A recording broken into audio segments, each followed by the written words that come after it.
আমরা যদি দিল থেকে বুঝি যে আমরা আসলে আখিরাতের জন্য, আমরা মুমিন, আমরা মুসলমান, অতএব আমাদের সামনে একটা শ্রেষ্ঠতম সুযোগ মাহে রমজান। মাহে রমজান, মাহে রমজান। দয়া করে আল্লাহর ওয়াস্তে ভাইয়া আমার, বন্ধু আমার, সাথী আমার, ছেলেরা তোমাদেরকেও বলি, বাবারা আপনাদেরকেও বলি, পর্দার আড়ালের মা বোন আপনাদেরকেও বলি, একটা মাস রমজান আসতেছে, দয়া করে একটু কদর করে আখিরাতের ফিকির করে গুনাহ ছেড়ে দেন। চুরি ডাকাতি, জিনা ব্যভিচার, মদ জুয়া, অশ্লীলতা, বেহায়াপনা, অসভ্যতা, নোংরামি, মা বোনরা বেপর্দার জিন্দিগি মা ছেড়ে দেন। ছেলেরা বাপ নারী দেখা, ছবি দেখা বন্ধ করে দাও বাপ। প্রিয় সাথী বন্ধু, মোবাইলের ওই নারী তোমারে সুখ দিবে না। অশ্লীল ছবি কাউকে সুখ দেয় নাই বাপ। গুনাহ পৃথিবীতে কাউকে ইজ্জত দেয় নাই, আখিরাতেও ইজ্জত দিবে না বাপ। গুনাহ প্রত্যেককেই লজ্জিত করে, গুনাহ প্রত্যেককেই অসম্মানিত করে, মানুষকে ঘৃণার পাত্র বানায়, নেকি মানুষকে দামি করে। রাতের অন্ধকারের কারোর গুনাহ আল্লাহ তাআলা দিনের আলোতে চেহারায় ভাসিয়ে দেয়। মানুষ দেখলেই বোঝে। মানুষ কোনো সিরা খায় না বাপ। মানুষ ফুট্টাখোররে দেখলে, গাঁজাখোররে দেখলে, নেশাখোরকে দেখলে মানুষ ঠিকই বোঝে। চেহারা দেখলেই বোঝা যায় বাটপারের মতো, ফুট্টাখোর, বাবাখোরের মতো। হ্যাঁ, ছেলেটা তো চরিত্রহীন। তুমি সারা রাত উলঙ্গ ছবি দেখবা, নাচ গান দেখবা, নর্তকীর ছবি দেখবা, আর লোকে তোমারে দিনের আলোতে দেখলে বলবে মাশাআল্লাহ, জোনায়েদ বাগদাদি নাও। আল্লাহু আকবার। এটা দেখতে দিয়া বাইজি দোস্তামি স্বাস্থ্য পাই না। হ্যাঁ, মানুষে এত বেউকুব, মানুষে চিড়া খায় আর আমনে ভাত খান বইয়ে বইয়া।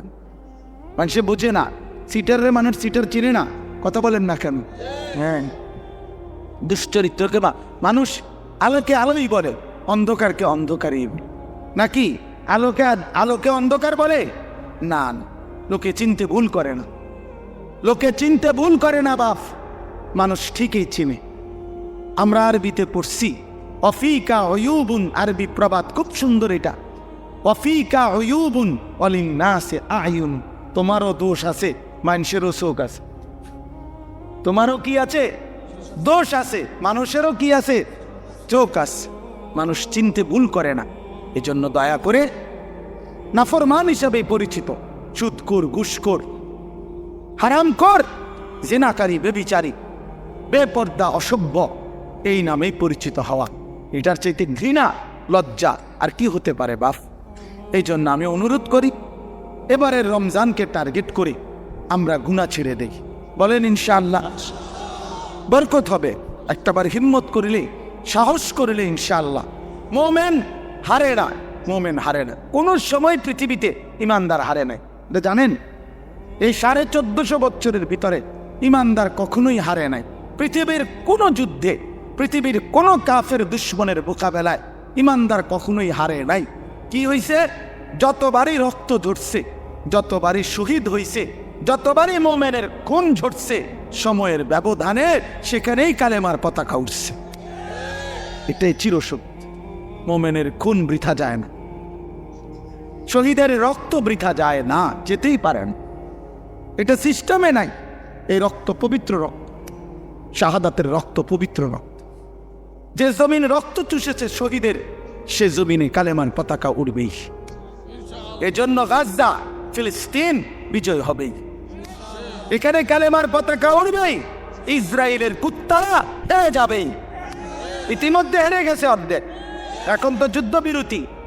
কুত্তার মতো ঘাড় নোয়াইয়া, ঘাড় নামায়া সারা পৃথিবী ইউরোপের সাহায্য নিয়ে, হাজার হাজার কোটি মার্কিন ডলারের সহযোগিতা নিয়ে, সর্বাধুনিক অস্ত্র দিয়েও 15 মাস যুদ্ধ করেও গাজা একটি অঞ্চলের মুসলমান মুজাহিদিনদের সাথে পারে নাই।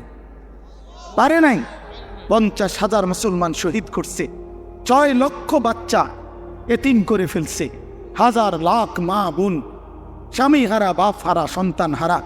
এই সব কিছুর বিনিময়েও ইসরায়েলের ইয়াহুদি কুত্তারা 15 মাস লাগাতার যুদ্ধ করার পরেও এই জানুয়ারিতে তারা যুদ্ধবিরতি দিয়ে ইসরায়েলের বেঈমান ইসরায়েলে ফিরে গেছে।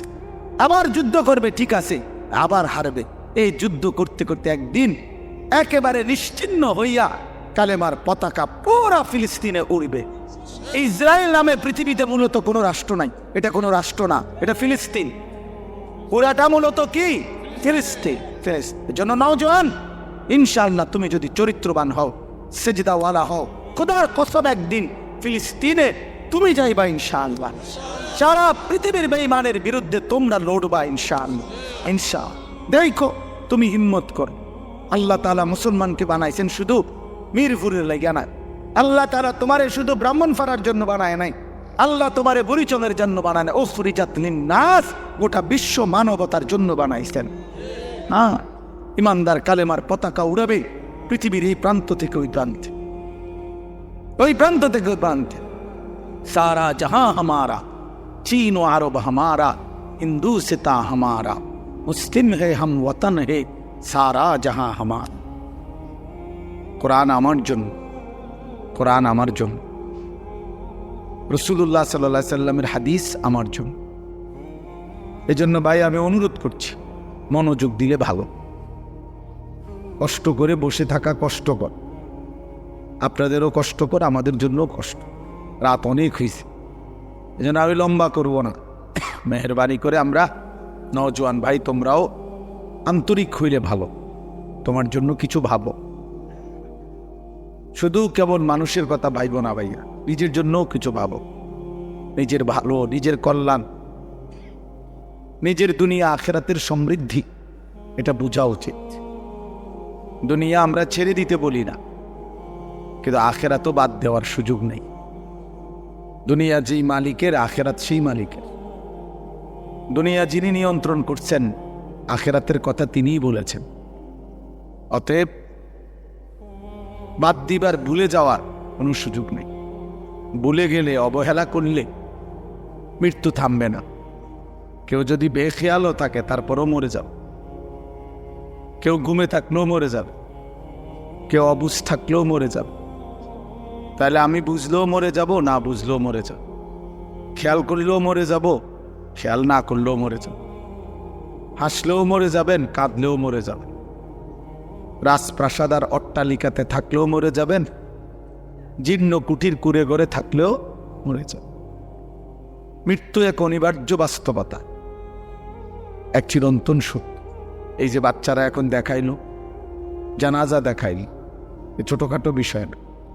ওই বাচ্চা বলছে জানাজা পড়াবার আগে, আল্লাহ নবী সাল্লাল্লাহু আলাইহি ওয়াসাল্লাম বলছেন, আকসিরু যিকরা হাদি মিন লাযযাতিল মাউত। এই ছেলেটা এখন জানাজা পড়াইবার আগে এটা বলছে। আল্লাহ নবী সাল্লাল্লাহু আলাইহি সাল্লাম বলছেন, উম্মত, সব কিছুর স্বাদ, সব আনন্দ, সব হাসি, সব স্বাদ, সব মজা এক মুহূর্তেই স্তব্ধ করে দিবে, শেষ করে দিবে যেই জিনিস, সেই মৃত্যুকে বারবার বেশি বেশি স্মরণ কর। মৃত্যু আসবে তো এক মুহূর্তেই তোমার জীবনের সব স্পন্দন থামায় দিবে। আর হাত নড়বে না, আর পাও নড়বে না, আর চোখ মিলবে না, আর কান শুনবে না, আর জবান উচ্চারণ করবে না, আর কোনো দিন হাজার আইটেম তরকারির মাছের গোশতের স্বাদ এই জিহ্বাতে আর অনুভূত হবে না। এই পৃথিবীর সব আলো বাতাস থাকবে, রোদ উঠবে, বৃষ্টি আসবে, আলো হবে, অন্ধকার হবে, রাত হবে, দিন হবে, তুমি আর থাকবে না। না তখন আলো দেখবা, আর কোনো দিন না অন্ধকার। এই জন্য এটা নবী সাল্লাল্লাহু আলাইহি সাল্লাম বলছে, আকসিরু, তোমরা মৃত্যুকে বেশি বেশি স্মরণ করো। হাদিসের মধ্যে আছে, আল্লাহ নবী সাল্লাল্লাহু আলাইহি ওয়াসাল্লামকে সাহাবী জিজ্ঞেস করছে, মান আকিয়াসুন নাস ওয়া আহজামুন নাস, ইয়া রাসূলুল্লাহ, সবচেয়ে বুদ্ধিমান বিচক্ষণ ব্যক্তি কে? সবচেয়ে বিচক্ষণ ব্যক্তি কে? তো নবী সাল্লাল্লাহু আলাইহি ওয়াসাল্লাম বলছেন, আকসারুহুম যিকরান লিল মাউত, যে বেশি বেশি মৃত্যুকে স্মরণ করে, ও আকসারুহুম ইস্তিআদাদান লিল মাউত, এবং যে বেশি বেশি মৃত্যুর জন্য প্রস্তুতি গ্রহণ করে, সে সবচেয়ে বুদ্ধিমান, সবচেয়ে বিচক্ষণ। আল্লাহ নবী সাল্লাল্লাহু আলাইহি ওয়াসাল্লাম বলেন, আল কাইয়িসু মান দানা নাফসাহু ওয়া আমিলা লিমা বা'দাল মাউত, সবচেয়ে বুদ্ধিমান যে সেই ব্যক্তি যে নিজের হিসাব করে এবং মৃত্যু পরবর্তীর জন্য আমল করে। হিসাব করে নিজের, আজ আমার সারাদিনের অর্জন কি? আজকের সারাদিনে 5 ওয়াক্ত নামাজ তো চলে গেল, আমি পড়লাম কয় ওয়াক্ত? আজকের সারাদিনের 12 ঘন্টা 24 ঘন্টা তো আমার হায়াত থেকে শেষ হলো। আমার এই জবান দিয়ে আল্লাহ পাকের নাম উচ্চারণ হলো কয়বার? কয়বার মনে পড়লো যে আমার একজন মালিক আছে? কয়বার মনে পড়লো আমার একজন রসুল আছে? কয়বার মনে পড়লো আমার একটা ধর্ম আছে? বলেন। এই জন্য নিজের হিসাব করে সে বুদ্ধিমান এবং প্রতিনিয়ত মৃত্যু পরবর্তীর জন্য আমল করে। মানুষের অতীত সেটা তো চলেই গেল, মানুষের ভবিষ্যৎ আগামীর বেঁচে থাকা সেটা তো অনিশ্চিত। তাহলে বর্তমানের এই সামান্য একটু সময়, প্রতি সেকেন্ড অতীত হয়ে যায়, প্রতি সেকেন্ড আবার সামনে ভবিষ্যৎ। বর্তমানে একেবারেই সামান্য, একেবারেই 3 পয়েন্ট, একেবারেই একটা বিন্দুর মতো।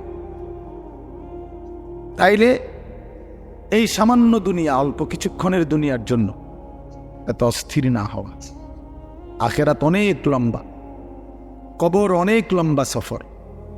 মনে করেন আবু জেহেল মারা গেছে নবীজির জামানায়, কবরে পড়ে আছে আজকে কত বছর? 1450 বছর। আমাগো স্বাভাবিক হিসাব করলে তো বোঝা যায়। তাইলে যেই নাফরমান নবীজির জামানায় মারা গেছে, তার কবরে যে আজাব হইতেছে, তো এই আজাব তো চলতেছে আজকে 1500 বছর। তো আবু জেহেল মাটির উপরে জমিনে ছিল কয় বছর? আবু জেহেল মাটির উপরে জীবিত ছিল কয় বছর? 200 বছর। তো 60-70 বছর। তা এরকমের বেশি তো গড়ে 60-70 বছর হবে। তো 60-70 বছর না মাটির উপরে ছিল, তো কবরে পড়েই তো আছে আজকে 1500 বছর। তো আরো কতদিন থাকতে হবে কে জানে। ইসরাফিল ফু দিবে, সেই পর্যন্ত তো আজাব কবরে। এই জন্য যেই কোনো বিবেকে ভাইয়া, আমাদের কবরের জিন্দিগি লম্বা, আখেরাত তো আছেই। আমার দাদার যিনি বাপ ছিল, বা আমার দাদার যিনি দাদা, মনে করেন উনি কবরে গেছে আজকে কতদিন? উনি দুনিয়াতে ছিল কতদিন? ছিল কতদিন? ছিল নয়তো 60 বছর। কিন্তু আমি, আমার বাপ, আমার দাদা, আমার দাদার বাপ, তার দাদা, তাইলে তো সেই হিসাবে প্রায় 150-200 বছরের ব্যবধান হয়ে যাবে। তো কবরে তো পড়ে আছে আজকে 200 বছর। তাহলে যেই কোনো বিবেচনায় আমাদের মাটির উপরের এই হায়াতের চাইতে কবরের জীবন লম্বা। এরপরে তো হাসর, এরপরে তো আখের, এরপরে তো মিজান, এরপরে তো ফুলসেরাত। এই জন্য প্রিয় বন্ধু, প্রিয় বাপ, ভাবা উচিত। সামান্যতম বিবেক যদি কেউ কাজে না লাগায়, সে আসলে মানুষ না। যার বিবেক কোনো কাজ করে না, সে আসলে মানুষ না। বিবেকহীন সে মূলত অমানুষ, সে মানুষ না। এই যে পশু কিংবা জানোয়ার, হাইওয়ান, চতুষ্পদ জন্তু। এই জন্য ইনসাফের সাথে নিজের জন্য ভাবা উচিত। আমি এটাই বলতেছি না, নিজের জন্য ভাবা উচিত। আসলেই আমি কে? আমি আসলাম কোত্থেকে? কে আমাকে পাঠাইলেন? যিনি আমাকে পাঠাইলেন তিনি আমার কাছে কি চাচ্ছেন? আমি যা করছি তিনি তা চাচ্ছেন কিনা? তিনি যা চাচ্ছেন আমি তা করছি কিনা? প্রতিনিয়ত মানুষগুলো মৃত্যুবরণ করতেছে। কেউ মরতে চায় না, কেউ থাকতেও পারে না। কে তাদেরকে নিয়ে যাচ্ছে? বলো নওজোয়ান, কে নিয়ে যাচ্ছে?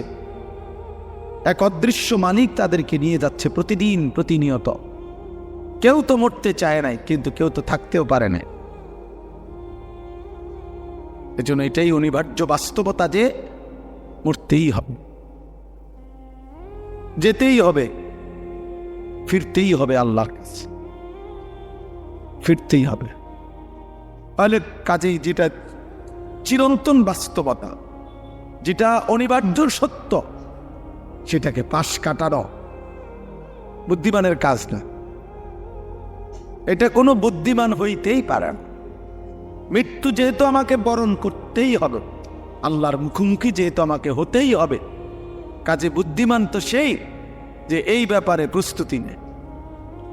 কারণ আমি তো এটা এমন কোনো বেলা আমার নেতা দইরা এই দল কিংবা ওই দল কিংবা কোনো রকম কোনো ছল ছাতুরি করে, যেহেতু আমি কবর থেকে মৃত্যু থেকে নিজেকে আড়াল করতে পারবো না, কোনো সিস্টেমে নাই, ন্যূনতম কোনো সম্ভাবনাও নাই, তাহলে অতএব কবরের জন্য প্রস্তুতি নেওয়া, আখেরাতের জন্য প্রস্তুতি নেওয়া, এটাই বুদ্ধিমানের কথা।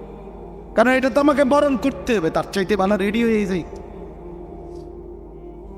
প্রস্তুতি নিয়েই যাই। মরতেই হবে যখন, যেতেই হবে যখন। আমার বাপ যদি এই কথাটা আমি বুঝি আমার লাভ, আপনি বুঝলে আপনার লাভ। জওয়ান ছেলে তুমি বুঝতে তোমার লাভ বাপ। হাসি ঠাট্টা রং তামাশা, এই খামখেয়ালি, এটা আসলে কোনো জিন্দিগি না। যৌক্তিক কথা এটাই যে বুদ্ধিমান বিবেকবান বিচক্ষণ মানুষ কোনো কাজেই পরিকল্পনাহীন করে না। পরিকল্পনাহীন কাজ তো পশুর হইতে পারে, গন্তব্যহীন টার্গেটবিহীন জীবন তো জানোয়ারের হতে পারে, মানুষের হইতে পারে না। পাগল ছাগলের হইতে পারে, মানুষের হইতে পারে। কোনো বা আসছে যদি কোনো প্যাসেঞ্জার উঠা কন্ট্রাক্টর যদি জিজ্ঞেস করে কই নামবেন, এখন প্যাসেঞ্জার যদি বলে তোমার জেনে মন চায় একখানে নামায় দিও, তো সে কি বলবে? হেল্পারের কবে এই পাগল কিনলে উঠায়, এই পাগল বলতেই পারে না কোথায় নামবে। এখন তুমি নওজোয়ান বলো ভাইয়া তুমি কোথায় থামবা, তোমার মঞ্জিল কোথায়? দিন রাত যারা মোবাইলে ছবি দেখো, প্রিয় বন্ধু কোথায় গিয়ে থামবা? মানে এই ছবি দেখা থামবে কোথায়? নারী ছাড়া, অশ্লীল দৃশ্য ছাড়া যাদের দিন কাটে না, রাত কাটে না, দোস্ত আমার থামবা কোথায় গিয়া? একটা হিসাব কও যে ইনশাল্লাহ হুজুর আমি টার্গেট নিছি 30 বছর নারী দেখব, অথবা আগামী আরো 6 বছর বেডির ছবি দেখব, উলঙ্গ দৃশ্য দেখব, এরপরে থাইমা যাবো, সেটা কও। কোনো টার্গেট নাই, কোনো গন্তব্য জানা নাই, পথ জানা নেই। তাই এ তো ছাগলের জিন্দিগি, এ তো মাতালের জীবন, তো পাগলের জীবন, এ তো অসুস্থ জিন্দিগি ভাইয়া, এ তো অসভ্য জিন্দিগি, হাইওয়ানের জীবন। কোন সুদখোরকে জিজ্ঞাসা করেন, হারামখোর অবৈধ উপার্জনকারী, ওজনে কম দেয়, কাস্টমারকে ঠকায়, মিথ্যা বলে, হারাম রোজগার করে, এই নাফরমান বাটফারকে জিজ্ঞেস করে যে কখন থামবা, কতদিন পরে তোমার টার্গেট, কয়দিন মিথ্যা বলবা, চাহিদা পূরণ হবে কোন দিন? কশ্চিন কালেও না, কোনোদিনও পূরণ হবে। রাক্ষসা এই দুনিয়া কোনোদিন তৃপ্ত হতে দেয় না, কাউকে না, কাউকে না, কাউকে। 7 রাজার ধনও যে পাইছে সেও অতৃপ্ত, অতৃপ্ত। 7 মহাদেশের সম্পদের মালিকও যে হইছে সেও অত। কারণ আল্লাহ তাআলা তাকে অগাধ সম্পদ দিছে। وآتيناه من الكنوز ما إن مفاتحه لتنوء بالعصبة أولي القوة। কোরআন শরীফে আছে, আল্লাহ বলে আমি কারুনকে এত বেশি পরিমাণ স্বর্ণ রৌপ্যের ভান্ডার দিলাম, ভান্ডার যেগুলোর চাবি বহন করবার জন্য শক্ত সামর্থ্য যুবকের পিঠ বাঁকা হয়ে যায়। 70 জন যুবকের পিঠ বাঁকা হয়ে যায়, বাঁকা হয়ে যায়। এই অসুবিধা না, আমরা এত প্যারেশানি করেন, কিছু অপদার্থ থাকবেই। এই 1 প্যাকেট বিরিয়ানি লেগে ঘুরতে আসে, কথা বুঝছেন না? এই কিছু অসভ্য থাকবেই, এইটা আপনি চিন্তা করেন। যতক্ষণ রাতের যদি 3টাও বাজে, তারপরও এই 1 প্যাকেট ঠান্ডা বিরিয়ানির লেগা ঘুরতে আসে বাহিরে, বুঝছেন না? কথা বলবো, আওয়াজ করব, অর্থাৎ উদ্দেশ্য হলো হুজুর আপনার এগুলো আলাপ বন্ধ করে যেটা দই না এটা দিয়ে আনা লাগব, বুঝছেন না কথাটা? হ্যাঁ হ্যাঁ, এই জন্য এত চিন্তা করে হইতো না, এত জনের কথা ভাবলে পারতেন না। এই জন্য বলছি আপনার জন্য শোনেন, আমি আমার জন্য শুনি, খালাস। এটা আমরা সহজ হিসাব, তাই না? নির্দিষ্ট কোনো পরিমাণ শ্রোতার কোনো কোটা নাই যে এত শ্রোতা না হলে একটি মাহফিল ব্যর্থ, একজন বক্তার ওয়াজ ব্যর্থ শ্রোতা যদি 10,000-এর কম হয় না, এমন কোনো সিস্টেম কোরআন সুন্নাতে নাই। কথা বোঝেন নাই আপনি? আমি এক আল্লাহর কথা বলার জন্য কমপক্ষে 100 মানুষ না হইলে হইবে না, এমন কোনো নিয়ম নেই, এমন কোনো সিস্টেম কোরআনে নাই, কথা নাই। বরং আল্লাহ নবী সাল্লাল্লাহু আলাইহি সাল্লাম বলছেন, ফাওয়াল্লাহি লা আন ইয়াহদিয়াল্লাহু বিকা রাজুলান ওয়াহিদান খায়রুল লাকা মিন হুমুরিন নাআম। আল্লাহর নবী সাল্লাল্লাহু আলাইহি সাল্লাম বলেন, আল্লাহর কসম, তোমার দ্বারা একজন ব্যক্তি আল্লাহর রাস্তা পাওয়া, হেদায়েত পাওয়া, গোটা আরবের সবগুলো দামি ওট তোমাকে হাদিয়া দেওয়ার চাইতে কোটি গুণে বেশি উত্তম। কয়জন লোক? একজন, সির্ফ একজন। আমার 30 বছর বলার দ্বারা যদি একজন মানুষ আল্লাহকে পায়, এই 30 বছরের বিনিময়ে হতে পারে আমার নাজাতের জন্য ওই একজনই যথেষ্ট। কোরআন শরীফে আছে, মিয়া সাহেব, কোরআনুল কারীমের মধ্যে আছে, আপনারা হুজুরদেরকে জিজ্ঞাসা করেন। আমরা কইমাম সূরা ইয়াসিনের মধ্যে একটা ঘটনা আছে, 3 জন নবী, 3 জন রাসূল একটি এলাকার মানুষকে, ওনারা আল্লাহর রাসূল, 3 জন রাসূল লাগাতার দিবানিশি মানুষকে আল্লাহর দিকে ডাকছেন। 3 জনের সম্মিলিত প্রচেষ্টায় কালেমা পড়ছে সির্ফ একজন। কয়জন?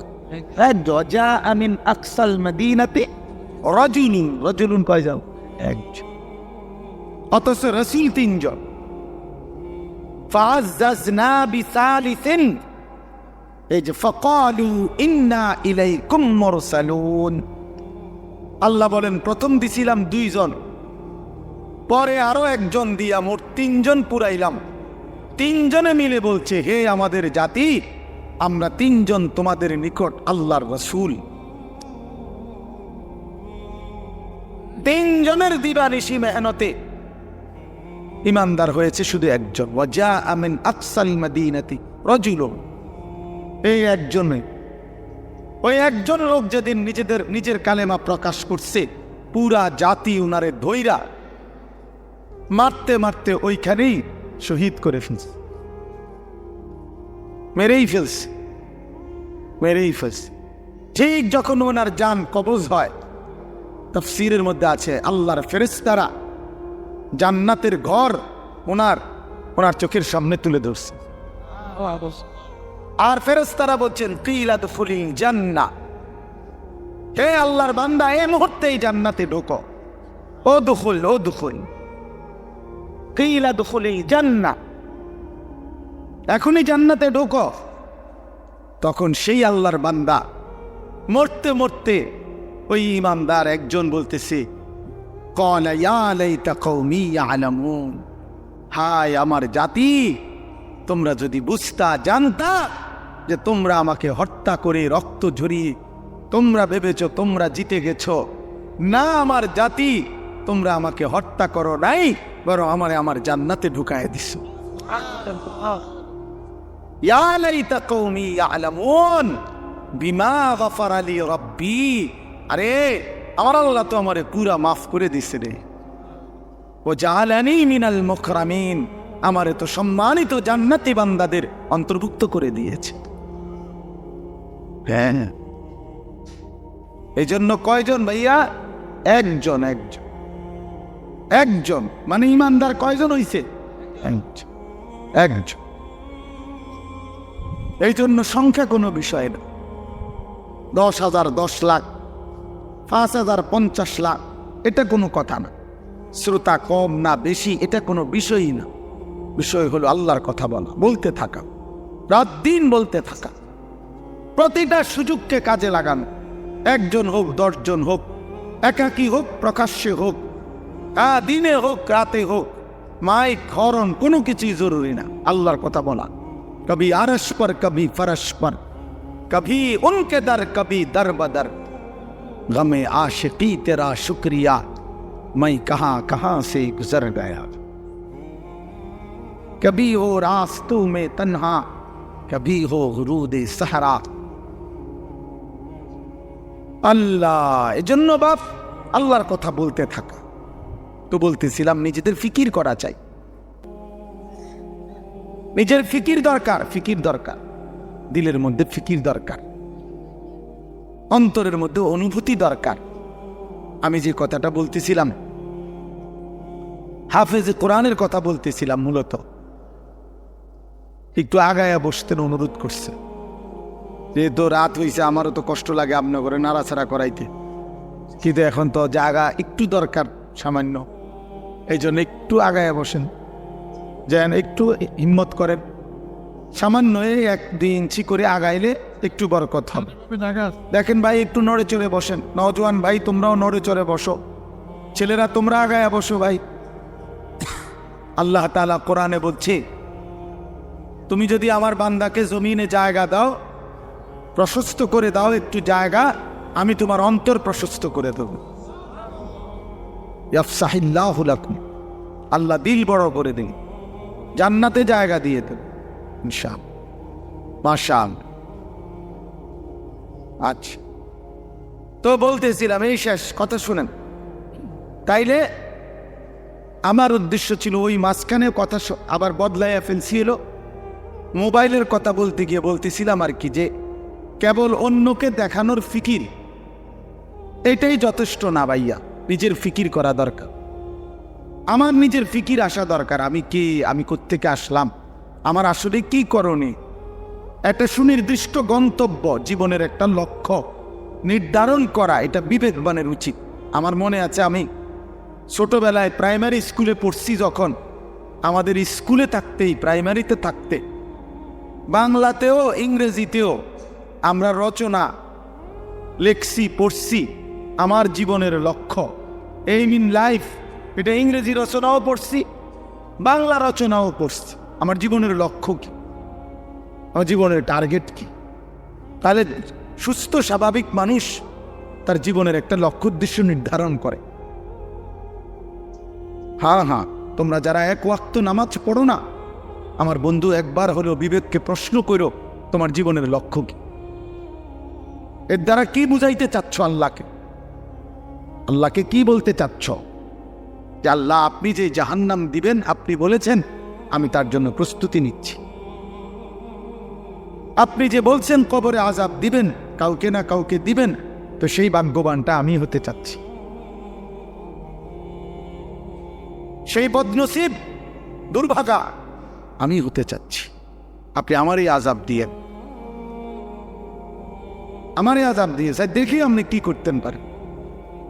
কোরআন শরীফে আছে, আল্লাহ তাআলা বলছে, আম আবরামু আমরান ফাইন্না মুবরিমুন। আল্লাহ বলছে, আমার নাফরমান বান্দা, তোমাকে আমি কি কি শাস্তি দেব আমি তা ঠিক করে নিয়েছি, আমার কবরে, হাসরে, জাহান্নামে। তুমি, আমি আল্লাহর আযাব থেকে কেমনে বাঁচবা, তুমি তোমার ব্যবস্থা করে নিও। আল্লাহ চ্যালেঞ্জ করছে কোরআন শরীফের, আমার শাস্তি আমি রেডি রাখছি, তুমি কেমনে আমার থেকে বাঁচবা তুমি ঠিক করে নিও। কথা বলো না ভাই, একজন আরেকজনকে হাসাহাসি করো না, ছেলে বেটকাইও না বেককলের মতো, বেওকুফ। অনেক ছেলে, কারো মানে কিছু আছে, কোনো কাজ পায় না দিলে, যেটাই বলবেন হে হের তামাশা, হ্যাঁ হে ওর জিন্দিগি নিয়ে আছে। যদি বলেন তোমারে তো বলতেছে, ও আমার নি কয়, আমি তো এই ডকেন। আফসুসের ব্যাপার, আফসুসের অনেক বড় বদনসিব, যে নিজের নাফরমানির কথা বলেও, শুনলেও, মনে পড়লেও যার ভিতরে সামান্যতম কোনো অনুশোচনা জাগে না, তার চাইতে বড় লানত আর কিছু হতে পারে। কমপক্ষে তো একটু অনুশোচনা, লজ্জিত অনুভূতি হওয়া উচিত, যে হা, আমাকেই তো বলছে, আমি তো এমন। আল্লাহ আমাদেরকে বুঝ দান করেন। তো এই জন্য বললাম, আল্লাহ তাআলা এটা বলছেন, বান্দা, তোমারে আমি কি শাস্তি দেব তা ঠিক রেখেছি, তুমি কেমনে বাঁচবা তুমি ঠিক করো, তুমি ঠিক করো, তুমি আমার আযাব থেকে কেমনে বাঁচবা। ফাকাইফা তাত্তাকুনা ইন কাফারতুম ইয়াওমান ইয়াজআলুল বিলদানা শিবা। কোরআন শরীফ আল্লাহ বলে, বান্দা এই যে দিন রাত তুমি আমার নাফরমানি করছো, হায় বান্দা জানো সেই হাসরের দিন তুমি কেমনে বাঁচবা, যে দিনের একদিনের পেরেশানি, কষ্ট, দুঃখ, যন্ত্রণা। আল্লাহ নিজে বলছে, খোদার কসম বাপ, আল্লাহ বলছে বান্দা একদিনের পেরেশানি হাসরের মাঠের কুলের বাচ্চাটাকে বুড়া বানায় ফেল। একদিনে ইয়াজআলুল বিলদানা শিবা, অর্থ হলো বাচ্চা বুড়া হয়ে যাবে একদিনে। একদিনেই মানুষ বলে না যে ভাই আমার এক সপ্তাহ টেনশনে চুল পাইকে গেছে, বুঝেন নাই কথা? এমন বিপদ গেছে ভাই আমার উপরে, এমন মুসিবত গেছে বলার মতো না। এই 15 দিনের মুসিবতে আমার চুল পাইকে গেছে, চুল পাইকে গেছে। এই জন্য বললাম আমাদের এটা ফিকির চাই। আমি এই জন্যই বলছি যে নিজের ফিকির করা দরকার। মোবাইলের কথা বলতে গিয়ে এটা বলছি না। আচ্ছা যাই হোক, তো এরপরে ওই হাফেজে কোরআনের কথাটা শেষ করতে চাচ্ছিলাম যে আল্লাহ তাআলা কোরআনুল কারীমের মধ্যে বলছেন আমি কোরআনকে হেফাজত করব, সংরক্ষণ করব কিয়ামত পর্যন্তের জন্য। এখন আল্লাহকে যদি আমরা প্রশ্ন করি যে মালিক আপনি যে বলছেন কোরআন সংরক্ষণ করবেন, হেফাজত করবেন, তো আমি আল্লাহ আমার বান্দাদের মধ্য থেকে এমন কিছু দিল, এমন কিছু সিনা আমি নির্বাচিত করব যে সিনাগুলোতে আমি আল্লাহ আমার কোরআন জমা রাখব। এগুলো আমার বাছাই, এগুলো আমার বাছাই। সুম্মা আওরাসনাল কিতাবাল্লাযীনা ইসতাফাইনা মিন ইবাদিনা, কোরআন শরীফের আয়াত। আল্লাহ বলেন আমার কোরআনের জন্য আমি আমার কোটি কোটি বান্দাদের মধ্য থেকে কিছু বান্দাদেরকে আমি আল্লাহ নিজে বাছাই করেছি। ইসতাফাইনা, ইসতাফাইনা অর্থ আমি বাছাই করেছি। এক দেশ, এক জাতি, এক গ্রাম, এক মহল্লা, এক অঞ্চল থেকে আমি আল্লাহ তাআলা প্রতিদিন, প্রতি মুহূর্তে, প্রতি যুগে আমি কিছু আমার বান্দা আলাদা সিলেক্ট করি, পছন্দ করি নেই, বাছাই করি নেই। যেই দিলগুলো আমি আল্লাহ নিজেই বাছাই করেছি, এই দিলে আমি আমার কোরআন রাখব। এজন্য কোরআন শরীফে আছে মুমিনের দিলে, ইমানদারের দিলে কোরআন আল্লাহ জমা কর। হাফেজ সাহেব না, হাফেজ সাহেব হাফেজ বানায় না, আল্লাহ তাআলা বানায়। হাফেজ সাহেবের হাতে অনেক ছেলে ভাগ্যও যায়, এতে ভাগ্য গা বলেন, ভাগ্য যায় না তাইলে সব ছেলে তো হাফেজ হয় না। তো আল্লাহ তাআলা কোরআনুল কারীমে স্পষ্ট বলছেন ইন্না আলাইনা জামআহু ওয়া কুরআনা, নিশ্চয়ই অন্তরের মধ্যে কোরআন বসিয়ে দেওয়া, জামআহু মানে জমা করা, এবং ওয়া কুরআনাহু এবং সেটাকে তেলাওয়াত করা। এই কুরআনাহু মানে হলো পড়া, তেলাওয়াত করা এবং অন্তরে জমা করে দেওয়া, উভয়টাই আমি আল্লাহ নিজের দায়িত্বে নিলাম। এটা আমি নিলাম। নাহলে 8 বছরের বাচ্চা আল্লাহর কোরআন পড়তে পারা এটা চারটিখানি কথা না। 10 বছরের বাচ্চা 30 পারা আল্লাহর কোরআন টানা বলতে পারে, এ খামখেয়ালি কথা না। এটা আল্লাহ তাআলার ফয়সালা, আল্লাহ তাআলার তৌফিক, আল্লাহর বাছাই, আল্লাহর মনোনয়ন, আল্লাহর পছন্দ, আল্লাহর দয়া, কারাম, ইহসান, মেহেরবানি। খুদার কসম কায়নাতের সর্বশ্রেষ্ঠ পাওয়া। গোটা পৃথিবী যদি কেউ 1012 পায়, গোটা দুনিয়া, আর আল্লাহর কোরআন যদি কেউ 1 আয়াত পায়, তো এটাই দামি, এটাই দাম। বাকি এটা বুঝবে সে, দিল আছে যার, আখেরাত চিনে যে। একই জিনিস সবাই কদর বুঝবে এমন কোনো জরুরি না, এমন কোনো জরুরি না, এমন কোনো জরুরি না।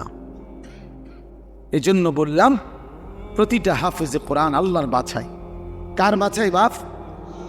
আর সেই মালিক আল্লাহ নিজেই হাসরের দিন যাকে তিনিই বাছাই করে হাফেজ আলেম কোরআন পড়নেওয়ালা বানাইছেন, তারে হাসরের ময়দানে আল্লাহ নিজেই ডাক দিয়ে স্পেশালি বলবেন ইউকালু লিসাহিবিল কোরআন। আল্লাহ নবী সাল্লাল্লাহু আলাইহি সাল্লাম বলেন কিয়ামতের দিন আল্লাহ তাআলার পক্ষ থেকে হাফেজে কোরআন, কোরআন পড়নেওয়ালা তাকে আল্লাহর পক্ষ থেকে বলা হবে ইকরা ওয়ারতাকি, আমার বান্দা তুমি আমার কালাম পড়ো আর জান্নাতের উপরে উঠতে থাকো। ওয়ারাত্তিল কামা কুনতা তুরাত্তিলু ফিদ দুনিয়া, আর বলবেন আমার বান্দা আস্তে আস্তে পড়ো, সুন্দর করে পড়ো, তাড়াহুড়া কইরো না, ধীরে ধীরে পড়ো। তোমার লিফট আমি আল্লাহ অন করে দিছি, তুমি মাঝখান দিয়ে কোনো সুইচ বাটন টিপো না, তুমি কোনো টিপ দিবা না সুইচ, এটা উঠতেছে রে লিফট, এটা এটার মতোই উঠবে, তুমি শুধু পড়তে থাকো আর তাড়াহুড়াও করো না, আস্তে আস্তে তার তিলের সাথে সুন্দরভাবে যত্ন নিয়ে মহব্বত দিয়ে তাজবিদ মাখরাজ সব বিশুদ্ধ উচ্চারণ ঠিক রেখে তুমি ধীরে ধীরে পড়তে থাকো। তোমার লিফট অন করা আছে, এটা উঠতেছে উঠতেছে উঠতেছে, তো থামবে কখন, থামবে কোথায়? ফাইন্না মানজিলাতাকা ইনদা আখিরি আয়াতিন তাকরাউহা, তোমার তেলাওয়াত যেখানে গিয়ে শেষ হবে তোমার লিফট স্বয়ংক্রিয়ভাবে সেখানেই থেমে যায়। ওইটাই তোমার মঞ্জিল, ওইটাই তোমার ঘর, ওইটাই তোমার ফ্ল্যাট, ওইটাই তোমার বাসভবন। হ্যাঁ, 30 পারা কোরআন শেষ করবা তো তুমি 6000-এর চাইতে বেশি তালা পার করে ওইখান থেকে হাত নাড়াইবা যে এই যে ভাই সাপ আমি এখানে আছি, গ্রামবাসী দেখেন আমি এখানে আছি। এজন্য কোরআনুল কারীমের হাফেজ অনেক দামি, অনেক দাম। আপনার চোখে এটা একটা সামান্য পাগড়ি, আমাদের চোখে এটা অনেক কিছু, এটা অনেক কিছু। এটা 300 টাকার একটা পাগড়ি না, এটা অনেক বড় সম্মান, অনেক বড় এজাজ, অনেক বড় মর্যাদা। এটা আল্লাহর দান, যালিকা ফাদলুল্লাহ ইউতিহি মান ইয়াশা। আল্লাহ বলছেন এটা আল্লাহ তাআলার অনুগ্রহ, আর তিনি যাকে ইচ্ছে করেন এমন দয়া তিনি তাকে করেন, আল্লাহই করেন, আল্লাহই করেন। এজন্য স্বপ্ন দেখেন, কলিজা দিয়া বাইবেন, আল্লাহর কাছে দোয়া করবেন যে আল্লাহ আমার সন্তান যেন হাফিজে কোরআন হয়, আমার সন্তানকে আপনি আপনার সেই পছন্দনীয় বান্দাদের অন্তর্ভুক্ত করেন, যাদের জন্য আপনি কোরআন দিবেন, যাদের সিনায় আপনি সিদ্ধান্ত নিছেন আমার ছেলেটাকে সেই দলভুক্ত করে দিয়েন। আমি আল্লাহ আমাদেরকে কবুল করে নেন, আমাদের প্রত্যেকের সন্তানকে আল্লাহ তাআলা কোরআন পড়নেওয়ালা বানিয়ে দেন। যে বাচ্চাগুলো আপনাদেরকে জানাজার নামাজ দেখাইছে, আমাদের সারা বাংলাদেশে আলহামদুলিল্লাহ নুরানি পদ্ধতি এতটা জনপ্রিয় এখন, আমার তো দৃষ্টিতে এখন আর এগুলো কিচ্ছু দেখাইতে হয় না। আলহামদুলিল্লাহ এত বেশি মুসলমান চিনে এখন যে বাচ্চাকে দিন শিখাবে, তো নুরানি পদ্ধতির চাইতে বিকল্প, এর চাইতে সুন্দর চমৎকার কিছু আছে আমার জানা নেই, আর এর চাইতে সুন্দর কিছু জানেন, এমন চমৎকার এমন নিখুঁত উপস্থাপনা আর কোনোখানে নাই, কোনোখানে নাই। একটা একটা করে 3টা চাদর, কোনটা বিছাইলাম, কোনটা আগে দিলাম, কোনটা বামেরটা আগে ডানেরটা পরে, 3টা বান দিলাম, প্রথম বান মাথায়, এইভাবে নিখুঁত উপস্থাপনা এবং নিখুঁত চমৎকার সুন্দর বলা, নুরানি পদ্ধতির চাইতে আদর্শ পদ্ধতি, চমৎকার পদ্ধতি ছোট বাচ্চাকে দিন শিখানোর, কালেমা শিখানোর, ইসলাম শিখানোর, এর চাইতে আদর্শ কোনো সিস্টেম অন্য কারো কাছে নাই। আলহামদুলিল্লাহ। আমি মদিনা শরীফ মসজিদে নববীতে রাসূলুল্লাহ সাল্লাল্লাহু আলাইহি ওয়াসাল্লামের রওজায়ে আতহার যেখানে, সেই মদিনা শরীফে মসজিদে নববীতে মদিনার বাচ্চারা, ছোট ছোট বাচ্চারা মদিনা শরীফের এই মসজিদে নববীতেই মক্তব পড়ে, ফজরের পরে আসরের পরে মক্তব আছে, ওখানে অনেক উস্তাদ আছে, আলাদা আলাদা খুঁটির পাশে পাশে উস্তাদরা বসে, আর এই মদিনার সুন্দর সুন্দর ছোট ছোট বাচ্চাগুলা এগুলা পড়তে আসে। আমি অনেক সময় ওদের লগে বসে বসে দেখি, এই হজ উমরায় গেলে তো আমি নিজে আপনার এরকম বাচ্চা, একবার এক বাচ্চারে বললাম তোমার বইটা দাও, এটা একটু আরবিতে, পাই দিচ্ছে না আমারে। আমি অনেকবার বললাম তোমার এটা দাও আমারে, আমি একটু দেখি। তো তার পাশের ছেলেটা হাসতে হাসতে বলতেছে ওটা ছিঁড়া ছিঁড়া, ছিঁড়া দেখে দেয় না, তুমি আমারটা নাও, ওরটা দিতে গেছি। এরপরে আমি ওই বাচ্চারটা নিলাম, এরপরে প্রথম পৃষ্ঠার দিকে খুলে দেখি এই বাচ্চাদের এই মদিনায় আরবে যে বইটা কায়দাটা বাচ্চাদের মক্তবের, ওটার মধ্যে একবারে স্পষ্ট বড় অক্ষরে লেখা আছে আল কায়দাতুন নুরানিয়া, নুরানি কায়দা। আমি পরে 4 রিয়াল দিয়া এটা কি নঞ্চ আমার কাছে আছে নুরানি কায়দা, মানে এই নুরানি পদ্ধতি হযরত মাওলানা কারি বেলায়েত হুসাইন রহমতুল্লাহ আলাইহি এই মহামানুষটি 43 বছর একটানা উনি বলছেন আমাকে, হাফিজি হুজুর রহমতুল্লাহ আলাইহি বলছিলেন, হাফিজি হুজুর বলছিলেন হাকিমুল উম্মত মুজাদ্দিদুল মিল্লাত হযরত মাওলানা শাহ আশরাফ আলী থানভী রহমতুল্লাহ আজাল্লিস বড় উঁচা একজন খলিফা ছিলেন হাফিজি হুজুর রহমতুল্লাহ আলাইহি। বাংলাদেশের সমস্ত ইমানদার ওনার নাম জানে হাফিজি রহমতুল্লাহ আলাইহি। এই উনি ওনারে বলছিলেন কারি বেলায়েত হুসাইন সাহেবকে যে আপনি এমন একটা সুন্দর সহজ কোনো কৌশল মুসলমানের বাচ্চারা দিন শিখবে, সূরা কেরাত দোয়া কালাম শিখবে, আপনি একটা পদ্ধতি বাহির করেন। উনি 43 বছর একটানা ওই নুরানির বই, বাচ্চাদের যে বই পড়ায়, আপনি বইয়ের শুরুতে ভূমিকাতে এটা লেখা আছে। উনি বলছেন আমার 43 বছরের সাধনার ফসল এই নুরানি পদ্ধতি, এই সুরে সুরে বলা, এই টাইনা টাইনা বলা, এই কোনটার পরে কোনটা সিরিয়ালে বলা, 2 রাকাত নামাজে 60টি মাসআলা এমনি এমনি এক সুন্দর তালে তালে কয়, অজু ভঙ্গের কারণ এতটি, নামাজ ভঙ্গের কারণ এটা। আমার মাদ্রাসা তো দেখ বাচ্চা ওই যে হুজুরে যে পড়বার সময় আপনি একটু ডুলছে, ও বাচ্চা ওই হেঁটে করবার সময় ডোলে, আরে তো ডোলো কা, ওই যে ওস্তাদ যে আপনি ডুলছে এতে এই ডোলাটাও ঠিক রাখছে, এমন নিখুঁত, এমন চমৎকার। এই জন্য আমি এইটাও আপনাদেরকে বললাম, নুরানি পদ্ধতি আল্লাহ তাআলার কাছে একটা মকবুল পদ্ধতি। আলহামদুলিল্লাহ, আপনাদের বাচ্চাদেরকে আপনারা কোরআন শিখাবেন, দিন শিখাবেন।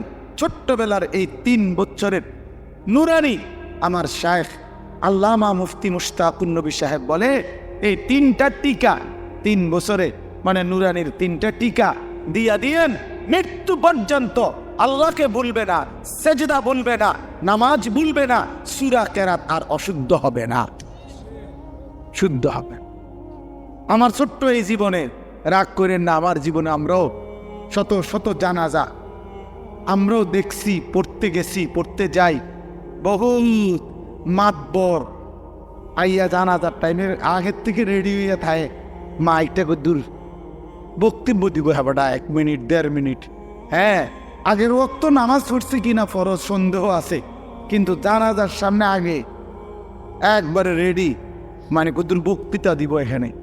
আপনার এই বক্তৃতা দিতে গিয়ে কুল্লু নাফসিন যায়িকাতুল মাউত, এই বাচ্চা যে পড়লো এইটা অনেকেই পড়ে, মানে এটা কয় আর কি, কইবার সময় যে ডক এটার উচ্চারণ, হ্যাঁ আমি প্রায় আমার সাথে কেউ লোক হাসি, আমি দেখছো চান্দুর নমাজের কি দশা বুঝাইতো যায়, হ্যাঁ তাই না, যে নামাজ পড়ে সূরা কেরাত যে কিচ্ছু হয় না, এ তো কুল্লু নাফসিন হুন্নাই বুঝা গেছে, আর কি তা আর কি। আপনার তো এইটা যে ডকের আপনার তাব্বাতিয়াত তো এরকমই, আপনার আত্মাহিয়াত মানে শতভাগ অশুদ্ধ, শতভাগ অশুদ্ধ।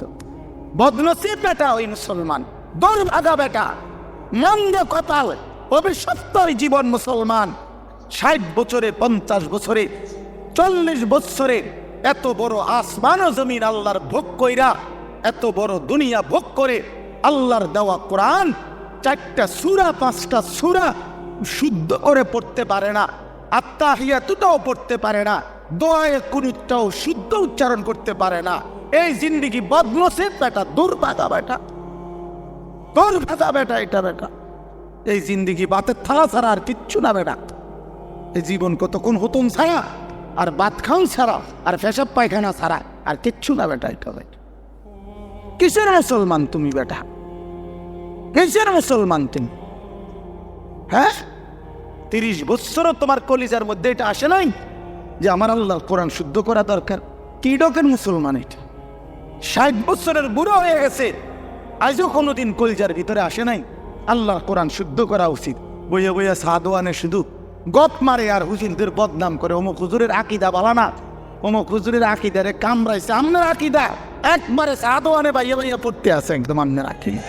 হ্যাঁ, আমি বইয়া বইয়া বিড়ি খাই আর এনে গপ পারে বই, আর বেডির নাচ দেখে, টেলিভিশন দেখে, আর হুজুর ঠিক করে অমুক হুজুরের আকিদা বালা না, তাইনের আকিদা বালা। বিড়ি খান না, এটা কোন আকিদা? এটা বিড়ি খানা, এটা কি আকিদা? সুন্নি আকিদা না ওয়াহাবি আকিদা? কিতা এটা বিড়ি খানা? এটা কোনটা পড়ছে? কি সুন্নি জমাতে পড়ছে না ওয়াহাবি জমাতে পড়ছে? কোনটা? কথা বলেন না কেন? এটা কোনটা? হ্যাঁ, আপনি আকিদা টোয়াইতে নাইছেন, আপনি কে বোঝেন মিয়া আকিদা? আপনি কে বোঝেন? আপনি আজ পর্যন্ত এই দুর্গন্ধযুক্ত বিড়ি এটাই ছাড়তে পারেন নাই। ওটা শিখায় আকিদ, অমুকের আকিদা বলে বালান, আমার অমুকের আকিদা বালান। আপনি তো শরীরে গন্ধের কারণে কাছে যাওয়া যায় না, আপনার দুর্গন্ধ। ওটা আকিদা ঠিক করে। চা দোকানে টেলিভিশন চা কইলে গালি দেয়, কথা কইলে গালি ছাড়া কথা বলতে পারে না। কি আশ্চর্য মুসলমান, অবাক করা মুসলমান। বিড়ি সিগারেট একটি দুর্গন্ধ জাতীয় নিকৃষ্ট বস্তু। আল্লাহ নবী সাল্লাল্লাহু আলাইহি সাল্লাম ইন্তেকাল পর্যন্ত কোনোদিন দুর্গন্ধ নবী পছন্দ করতেন না। যিনি কাঁচা পেঁয়াজের গন্ধ পছন্দ করতেন না, কাঁচা রসুনের গন্ধ নবী পছন্দ করতেন না, নবীজি ঘামের দুর্গন্ধ পছন্দ করতেন না। আল্লাহ নবী সাল্লাল্লাহু আলাইহি সাল্লাম যখন হাঁটতেন, ওই জায়গাটা, রাস্তাটা পুরা মেশক আম্বরের ঘ্রাণ হয়ে যাইত। তার পবিত্র দেহ থেকে ঘাম ঝরিলে সেটা আতর হিসাবে সাহাবায়ে কেরাম ব্যবহার করত। এত পবিত্র, এত সুঘ্রাণ। নবীজি বলতেন, তিনটা জিনিস দুনিয়াতে আমার সবচেয়ে প্রিয়। একটা হলো আতর, 1 নাম্বার সুগন্ধি, আত্মীপ। 1 নম্বরে নবীর ভালোবাসার বস্তু ছিল সুগন্ধি, আতর। আল্লাহ নবী সাল্লাল্লাহু আলাইহি সাল্লাম, আমি এইমাত্র আমার হারিস ভাই আমার আতর নিচে রাখো, মানে দিছি এখন ওনার, ওই যে বয়ান করলো তোমার বন্ধু দোস্ত মানুষ, আমি আতর লাগাইতেছি, ওই যে চমৎকার গ্রাম, নেন আপনার দিয়ে দিলাম, এই যে এখন দিয়ে পড়ছি পকেটেরটা। তো বলতেছিলাম যে আল্লাহ নবী সাল্লাল্লাহু আলাইহি সাল্লামের সবচেয়ে প্রিয় বস্তু ছিল আতর, যিনি কখনোই দুর্গন্ধ পছন্দ করতে পারতেন না। এই মুসলমান, এই দুর্গন্ধওয়ালা, এই বিড়ির গন্ধওয়ালা মুখ নিয়া সেই নবী যিনি চিরদিন সুগন্ধিময় ছিলেন, তার সামনে কেমনে দাঁড়াইবেন সুপারিশের জন্য? লজ্জা করবে না? হ্যাঁ, শরম করবে না? করে ছেড়ে দেন। কোরআনুল কারীমের মধ্যে আছে, ও আপনি করে দেখাইস, এটার কথা হয়েছে, এটা কইয়া সারি রাখেন। হ্যাঁ, যে ওদের এটা তার অসুবিধা কি? ইমাম সাহেব, কোনো যদি হুজুর খায় বিড়ি সিগারেট, মনে করেন কেউ যদি বলে হুজুরে এই তো কা, তা আপনি হুজুরের দোনোজনে পিঠা খাইব, অসুবিধা যেতে ওমা। আশ্চর্য কথা, কোনো ব্যক্তি হুজুর হইলেই উনি কি বেহেশতের থেকে আইছে নাকি? কত হুজুর হিসাব দিতে হবে না? কথা বলেন না কেন? হুজুরের হাসরের ময়দান নাই, পীর সাহেবের কোনো বিচার আচার নাই। হ্যাঁ, এত রঙে চিড়া খায় না, পানি দিয়ে খাওয়া যায়। হ্যাঁ জি, হাসরের ময়দানে আমি আনিসুর রহমানকেও হিসাব দিতে হবে, আমনে শ্রোতাকেও হিসাব দিতে হবে। এত এত তামসা না, এত রঙে চিড়া খায় না, পানি দিয়ে খাওয়ান লাগে হিসাব। অবশ্যই যে ব্যক্তি এই প্রকাশ্য গুনাহ করে সে ফাসিক। আপনি হিসাব নেন, এটা ফাসিকের পিছনে নামাজের হুকুম কি জিজ্ঞাসা করেন, যে কোমারে জিজ্ঞাসা করেন। এই জন্য বলেন মাফ, এত মাকরুহ এ তাহরিমি। এই জন্য আমি অনুরোধ করছি, এই যে দেখেন আমেন কোরআন শরীফে আছে, আল্লাহ তাআলা বলেন জাহান্নামীদের খাবার, জাহান্নামীদের যেই খাবার, এই খাবারের বৈশিষ্ট্য লা ইউসমিনু ওয়ালা ইউগনি মিন জু'। এটার অর্থ হইল জাহান্নামীদের খাবারে আল্লাহ বলতেছে লা ইউসমিনু, এটার দ্বারা কোনো পুষ্টি হবে না, অর্থাৎ কোনো শক্তি সঞ্চয় হবে না। আবার ওয়ালা ইউগনি মিন জু', ক্ষুধাও নিবারণ হবে না। তাহলে জাহান্নামীকে যেই খাবার দেওয়া হবে এটার মধ্যে কোনো পুষ্টিও নাই, শক্তিও নাই, আবার ক্ষুধাও নিবারণ হবে না। তো ঠিক বিড়ি সিগারেট এটা পরীক্ষিত, এটার মধ্যে কোনো পুষ্টিও নাই, শক্তিও বৃদ্ধি হয় না, ক্ষুধাও নিবারণ হয় না, তাইলে এটা কি? এটা জাহান্নামী খাবার ছাড়া আর কিচ্ছু হইতে পারে। জাহান্নামীদের খাবার। আগুন কোনো মোমেনের প্রিয় হইতে পারে না। যে কবর চিনে, আখিরাত চিনে মিয়া, যে আল্লাহ রসুলের সামনে দাঁড়াইবে এটা বোঝে, সে আগুন নাকি দিয়া মুখি দিয়া আগুন বাহির করা এটা কোনো ইমানদারের প্রিয় হইতে পারে না। আপনি এটা খানা, আগুন কোনো খানা মিয়া, কথা বলেন না কেন? আগুন খানা, তা আগুন এটা কিতা? এটা 7 আপ, তো এটা কিতা? এটা তো কোনো পানিও না। এটা কি আইটেম? একটা কিছু তো হইব, হয় এটা খানা হইব, না এটা পানি হইব। এটা তো পানিও না, খানাও না, তো এটা কিতা? এটা কি? এটা সেই লজ্জা থাকা উচিত, হায়া থাকা উচিত। আর নয়তো আপনাদের কাছে কোনো যুক্তি থাকলে বলেন যে এটা হুজুর খানাও না, এটা পানিও, এটাও না, এটাই একটা, তো এটা কিতা? বলে না কিতাও নাই না, এটা কিতাও না, মানে ওরা কইতে তো না, কি কইব এটারে? আলহামদুলিল্লাহ। যাই হোক, আমি এটা প্রসঙ্গ আসছে দেখে লম্বা করলাম আর কি। এই জন্য আপনাদের কাছে বললাম আমরা এটা ভাবা উচিত, আমরা এটা ভাবা উচিত। দয়া করে প্রত্যেকেই আপনাদের কাছে অনুরোধ করছি, আমার বলার উদ্দেশ্য ছিল এই কথাটা, যে বাচ্চাটাকে 3টা বছর নুরানি পড়াবেন, আল্লাহর কোরআন শিখাবেন, শুদ্ধ কোরআন পড়াবেন। বাপ, দেখবেন তার আখিরাত সুন্দর হবে, তার দুনিয়াটা সুন্দর হবে, সে 5 ওয়াক্ত নামাজ শুদ্ধভাবে পড়তে পারবে। আল্লাহ তাআলা আপনাদেরকে তৌফিক দান করেন, আল্লাহ আপনাদেরকে তৌফিক দান করেন, আল্লাহ আপনাদেরকে কবুল করে নেন। আপনাদের এই মাদ্রাসা, আমার প্রিয় ভাই মাওলানা মোকাম্মেল ভাই, আমার সাথী, আমার বন্ধু মানুষ, আমরা দিন রাত দাওয়াত ও তাবলীগের কাজে, অথবা আমাদের কওমি মাদ্রাসা সংগঠন আছে পুরা বুড়িচং উপজেলা ব্যাপী, আমাদের এই সংগঠনের সব কাজে কর্মে আমরা একসাথে থাকি, চলি। এই জন্য এই মাহফিল, আজকে আমার মাদ্রাসার মাহফিল ছিল, সারাদিন আমার মাদ্রাসায় আমার ব্যস্ততা ছিল। একেবারে সকাল ফজরের পর থেকে নিয়ে এখানে আসা পর্যন্ত আমি টানা কাজ করছি মাদ্রাসায়। একবার মহিলাদের মজলিস হয়েছে সকাল 10টা থেকে আপনার 4:30 আসর পর্যন্ত, কিশোর যুবকদের জন্য ইসলাহি মজলিস হয়েছে। প্রায় 600-র মতো একদম এন্ট্রিভুক্ত, 600-র মতো 30 বছরের নিচে ছেলে আজকে আমাদের এই মজলিসে বয়ানে ছিল আমাদের মাদ্রাসায়। আসরের পর থেকে আবার বয়স্কদের মজলিস হয়েছে, ওইখানে আমি প্রায় 9টা পর্যন্ত বয়ান করে এরপরে এশার নামাজ পড়ে এখানে আসছি।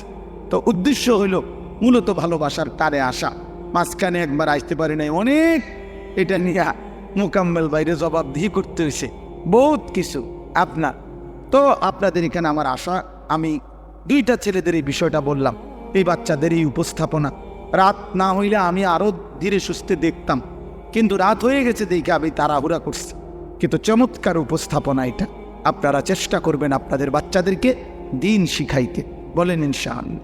এবার আমার শেষ কথা হলো, আপনাদের কাছে আমি কোরআনুল কারীমের যে আয়াতটা পড়ছি, এই আয়াতের উপর আর শেষ, আর 10টা মিনিট আর একটা কথা বললেই আমার কথা শেষ ইনশাআল্লাহ।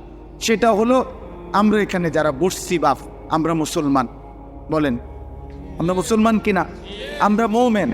এই মোমেনের জীবনের, মুসলমানের জীবনের বাপ, জীবনের মূল টার্গেট, আমাদের জীবনের প্রথম টার্গেট আখিরাত। আখিরাত, বলেন কি? এটা ইনসাফের কথা বাপ। আমাদের জীবনের প্রথম টার্গেট আখিরাত।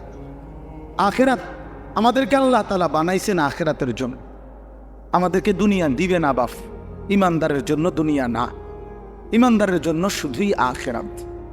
আল্লাহ তাআলা বলছে, বান্দা দুনিয়া আমি তোমাদেরকে যত সামান্য যাই দিচ্ছি চলনসই, তবে আমি না আখিরাতে অনন্তকালের জান্নাত পুরাটা তোমাদেরকে দিয়ে দেব।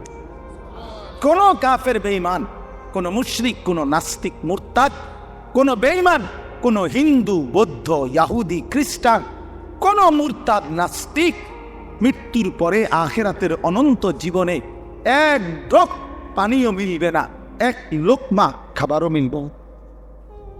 আখিরাত অনন্তকালের জান্নাত শুধুই তোমাদের জন্য। উইদ্দাত লিল মুত্তাকিন, আল্লাহ তাআলা বলছে জান্নাত বানানোই হয়েছে মুত্তাকিদের জন্য। আ'দাতু লিইবাদিয়াস সালিহিন, আল্লাহ বলেন আমার নেককার বান্দাদের জন্যই আমি আল্লাহ জান্নাত বানিয়েছি। ইন্নাল আবরারা লাফি নাঈম, আল্লাহ বলেন নিশ্চয়ই আমার নেককার বান্দাগণই থাকবে নিয়ামতে ভরা জান্নাতে।